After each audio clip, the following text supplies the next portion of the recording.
بابل کا بادشاہ یویاکین اور ملک کے سب رئیسوں کو قید کر کے بابل کو لے گیا۔ آج کی ہماری پہلی تلاوت ملوک کی دوسری کتاب 24واں باب 8 تا 17ویں آیت مقدسہ۔ اس وقت یویاکین بادشاہ ہوا، وہ 18 برس کی عمر کا تھا، اور اس نے یروشلم میں 3 مہینے بادشاہی کی، اور اس کی ماں کا نام نحشتہ تھا، جو یروشلم کے رہنے والے الناتان کی بیٹی تھی، اور اس نے خداوند کے حضور بدی کی، بامطابق اس سب کے جس کے باپ دادا نے کیا تھا۔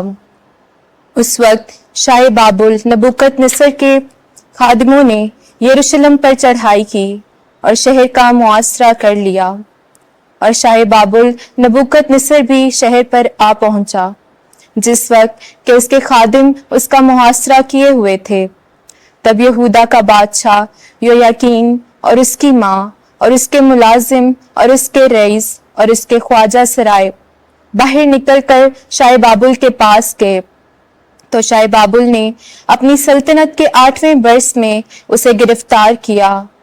اس نے وہاں سے خداوند کے گھر کے سب خزانے اور بادشاہ کے گھر کے خزانے نکلوائے، اور تمام سونے کے برتن جو اسرائیل کے بادشاہ سلیمان نے خداوند کی ہیکل میں بنائے تھے توڑے، جیسے کہ خداوند نے فرمایا تھا، اور وہ تمام یروشلم کو اور سب سرداروں اور 10,000 رئیسوں کو اسیر کر کے لے گیا، اور سب پیشہ وروں اور لوہاروں کو بھی نبوکت نصر اسیر کر کے لے گیا، اور ملک کے لوگوں کے مسکینوں کے سوا وہاں کوئی باقی نہ رہا۔ اور وہ یویاکین بادشاہ کو بابل میں اسیر کر کے لے گیا، اور بادشاہ کی ماں اور بادشاہ کی بیویوں اور اس کے خواجہ سراؤں اور ملک کے سب رئیسوں کو وہ یروشلم سے بابل میں اسیر کر کے لایا، اور سب بہادر مردوں کو جو 7,000 تھے، اور پیشہ وروں اور لوہاروں کو جو سب 1,000 دلیر جنگی مرد تھے، شاہ بابل مقید کر کے بابل میں لایا۔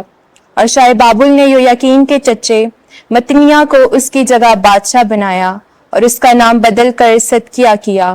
پاک کلام کے پڑھے اور سنے جانے پر خدا کی برکت ہو۔ صبور 79 جماعتی جواب۔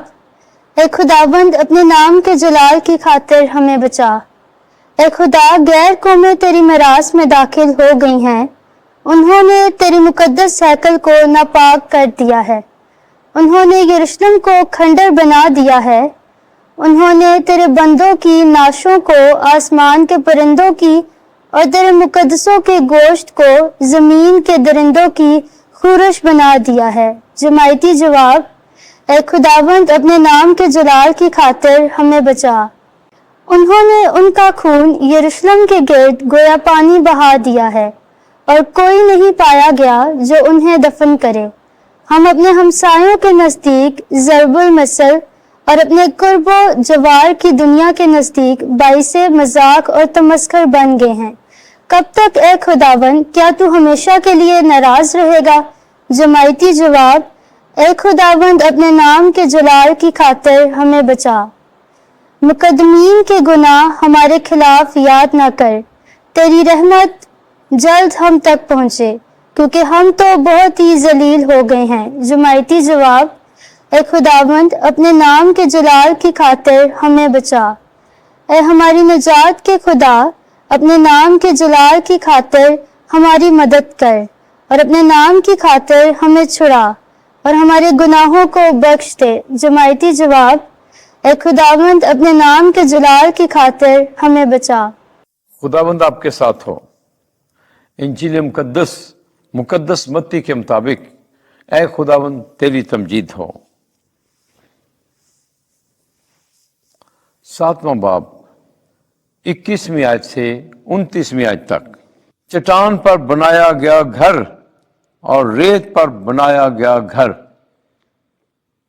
ایک دن یسوع نے اپنے شاگردوں سے کہا، نہ ہر ایک جو مجھے خداوند خداوند کہتا ہے آسمان کی بادشاہی میں داخل ہوگا، مگر وہی جو میرے آسمانی باپ کی مرضی پر چلتا ہے۔ اس دن بتیرے مجھ سے کہیں گے، اے خداوند، کیا ہم نے تیرے نام سے نبوت نہیں کی، اور تیرے نام سے بدروہوں کو نہیں نکالا اور تیرے نام سے بہت سے معجزے نہیں کیے، تب میں ان سے صاف کہوں گا کہ میری تم سے کبھی واقفیت نہ تھی۔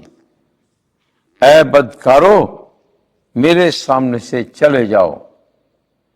بس جو کوئی میری باتیں سنتا اور ان پر عمل کرتا ہے وہ اس عقل مند آدمی کی مانند ٹھہرے گا جس نے چٹان پر اپنا گھر بنایا،